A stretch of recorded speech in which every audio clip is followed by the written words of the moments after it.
Hello, and we have made it to another Friday. I'm Lana. This is another conversation with the Schoolhouse for Art.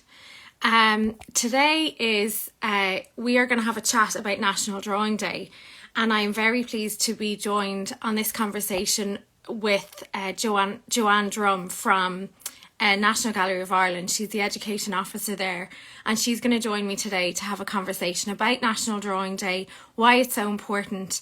I was doing a little bit of research on it myself, and I came across the quote to say that this day, National Drawing Day, is to remind you that everything inside you is worthwhile and worthy to be shared with the world, which I thought was a lovely inspirational quote to just get creative, to just put some creativity onto paper. It doesn't matter what it looks like, but it just to have an outlet. And it's lovely that the National Gallery of Ireland promotes this day. We're delighted to be supporting National Drawing Day this year, as we do every year. This year it's a little bit different. If you go onto our website, on the homepage, you'll see a little icon there for National Drawing Day, and it'll take you through to the option of 3 complimentary videos. One is from a demonstration by Lynn Kennedy, is drawing the portrait. One is by Dave West, another demonstration where he is drawing with pastel a beautiful landscape. And then there's Yanni Peters, where she is drawing an apple with watercolour pencils. So if you're not sure if you want a little bit of support, those 3 videos should get you on the way to helping you draw and create this this National Drawing Day, which is tomorrow, the 20th of May. So let me see, can I get Joanne on board and see? I'm looking forward to this conversation. It's lovely that she's taken the time out to have this chat with me, because I'm sure by the way, I know the comments are annoying because they pop up at the bottom. Now, hi Joanne. Hello, how are you? I'm great. How Good. are you? I'm very well, thanks. It's great to be here, and thank you for taking the time to chat to me about it. No, it's super. I mean, it's such a lovely initiative. It's great to remind people how important drawing is. And it's obviously having somewhere like the National Gallery of Ireland championing it is it shows how important it is to art practice. I guess through the centuries it's been a skill that's travelled through the centuries, and you can see it throughout lots of the masters' works into the modern art of today. Yes, absolutely. It's rare that you would see the work of, say, an old master, the career of an old master where they didn't include drawing in that.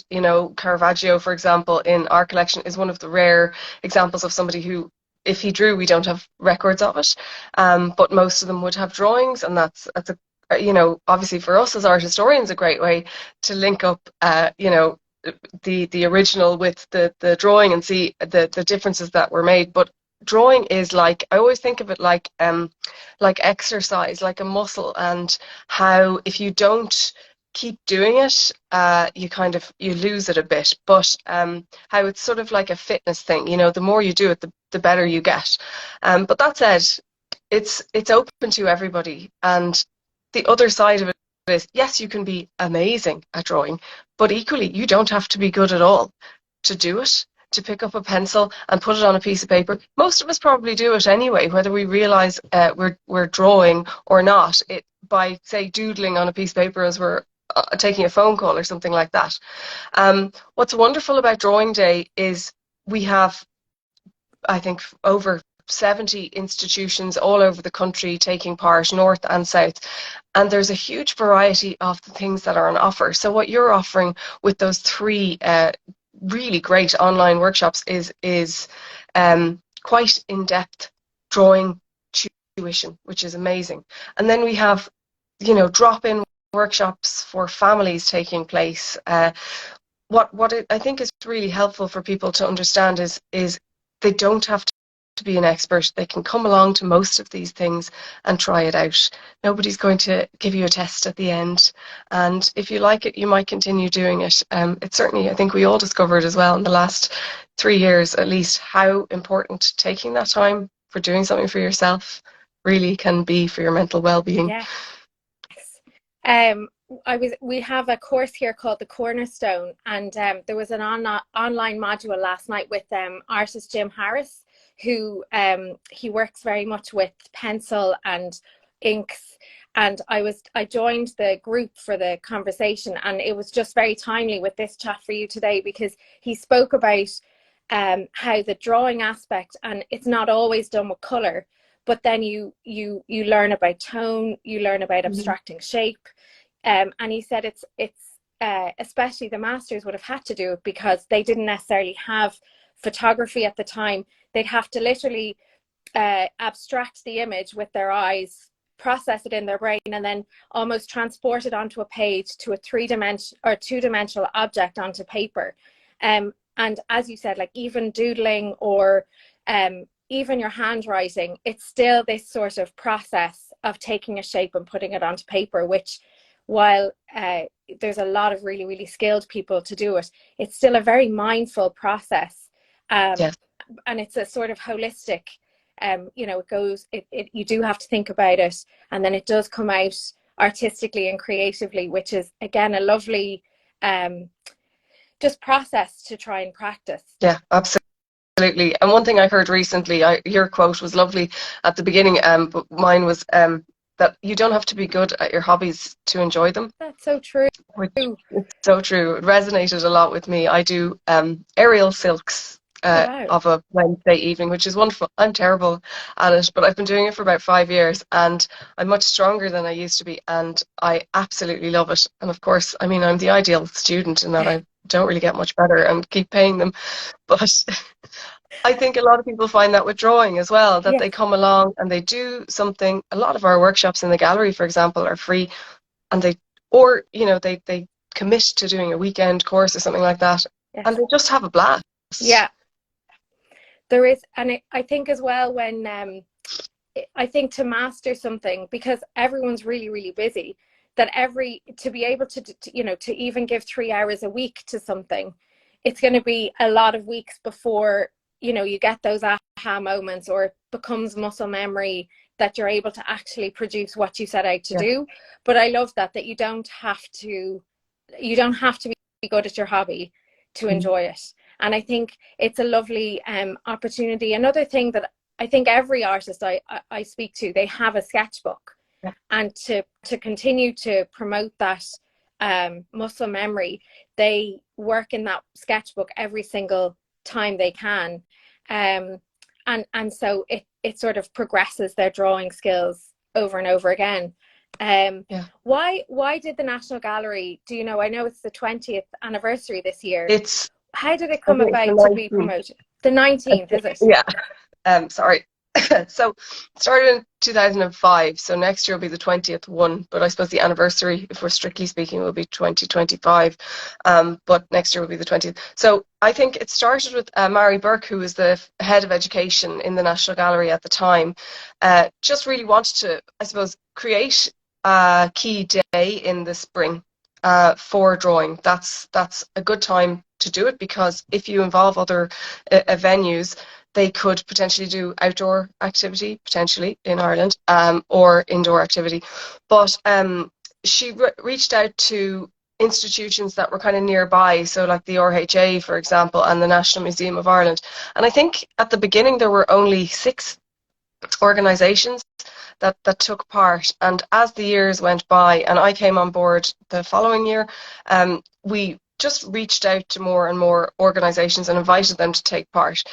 In that time, though, social media has begun, because in 2005 it didn't really exist. I mean, you had Facebook, I think, but you had to go on your computer. Yeah. To go on it. I mean, it's just catapulted, hasn't it, really? Absolutely. And I know Instagram especially is really helpful social tool for artists. Absolutely. because of the visual impact of it. Yeah. So we found now that although I've told you we have over 70 institutions participating, those are the ones that have come back and told me that they are. But we find on drawing day itself, we get a lot of other organizations, and we get individuals, whether they're artists or not artists. They will post and they will use the hashtag National Drawing Day on the day itself, and share their creations or their activities with the rest of us, and that's amazing. So it's sort of taking on a bit of a life of its own, which is exactly what we wanted it to do. Yeah, it's lovely as well to give an opportunity for that sense of community, especially among artists. It's a very warm and welcoming group, I find, Yeah. and it spans worldwide. I think, you know, if you meet another artist, they're usually a very kind and generous, and then, you know, very interesting character to meet. So it's lovely to have a community, you know, having a reason to get together for a day like this. Yeah. Absolutely, and we will see that in the gallery. I've never been anywhere else for drawing day because I've always been in the gallery working. We do so many activities, but we see that in the gallery. We get a lot of people who would come to our regular workshops, and they're sort of finding each other and sitting beside each other, and we are so privileged to be able to work with artists and to be able to give them the means, by paying them for their workshops, that they can then keep creating their art. So we have, you know, I think it's something like 70% of our budget, the education department's budget, is spent on either paying people like artists and guides and art historians, or paying for services that allow our activities to be more accessible. For example, on Saturday we have Fintan Mahan, who is we call it the Fintan Show. He just puts on a show. He does this incredible hour and a half life drawing session. It's going to be in our showroom, which is amazing. Beautiful setting. But we'll have Fintan with 2 life models on a stage in the middle of the room. And we have somebody doing Irish Sign Language interpreting there for Fintan as he's speaking.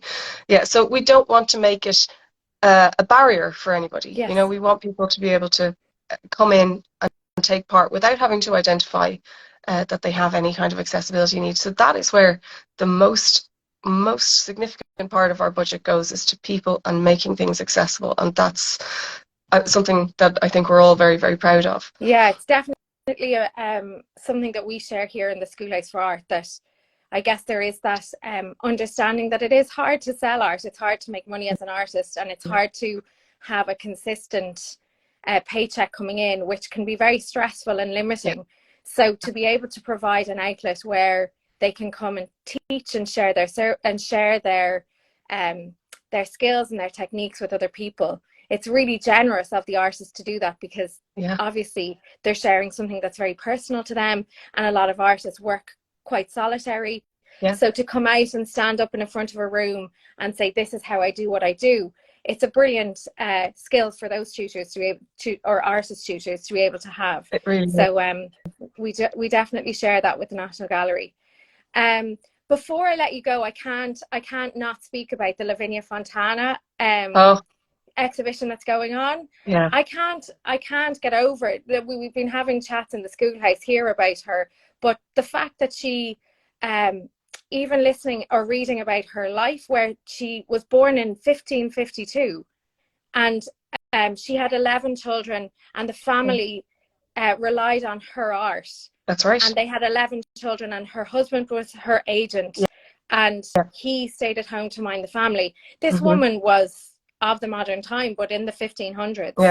Absolutely remarkable. And I saw that she was one of the first women to do life drawing. That's what we think. We can't say for sure. But we know that she did things her own way. We know that obviously she had the body of a woman in herself, so she could well have used herself as a model for things. I don't think it's outside the realm of possibility to speculate that a life model would have felt more comfortable potentially working for her.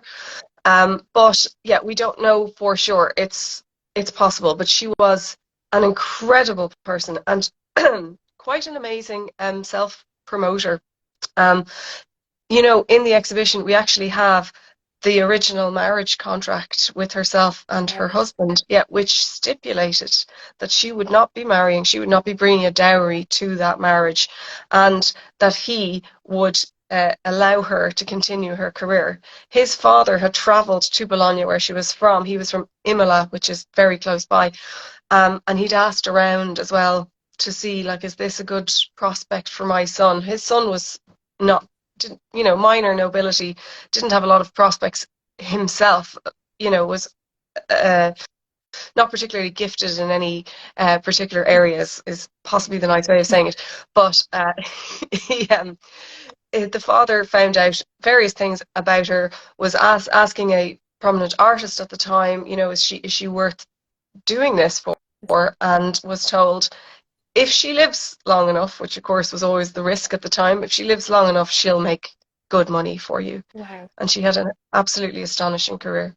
And what's the exhibition?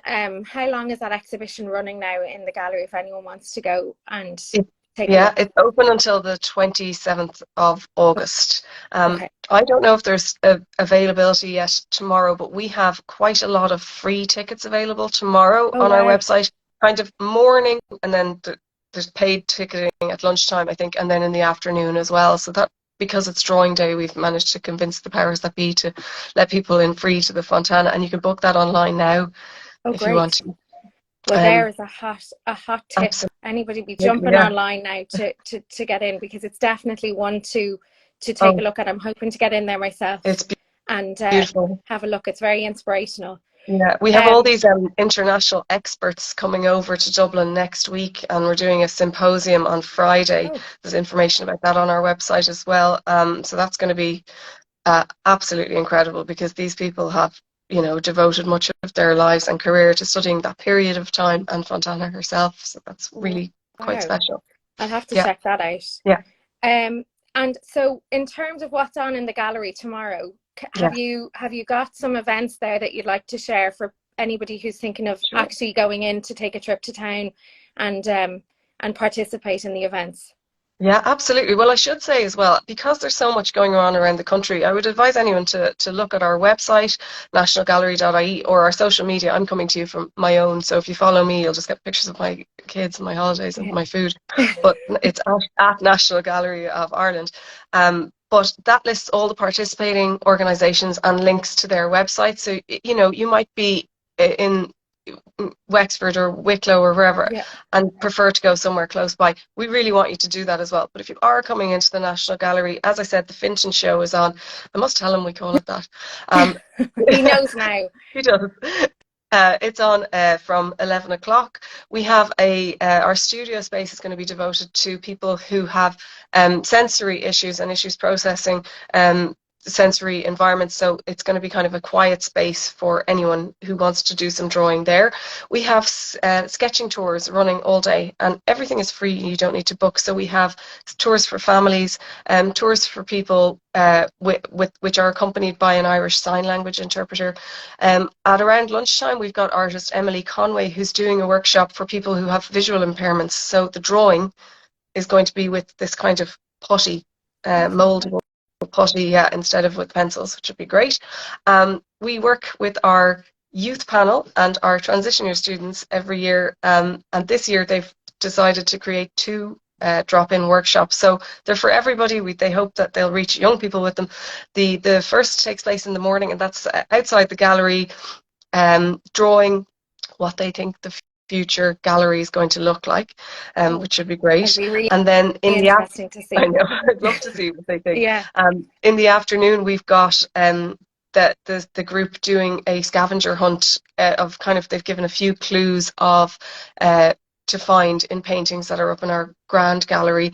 We're working with the International Literature Festival Dublin. They have their own drawing day events going on in Merrion Square. Like there's I can't remember what it's called. It's like, I have it written down, sorry, wine and design. You know, the way some of them are like sip and paint or whatever. Yes, sounds nice as well for the adults. But for the kids, we have illustrator Ashwin Chacko, and that's going to be a family workshop in our showroom at 2 o'clock tomorrow afternoon. So we'll deserve a nice glass of wine, I think, after, but it's going to be amazing.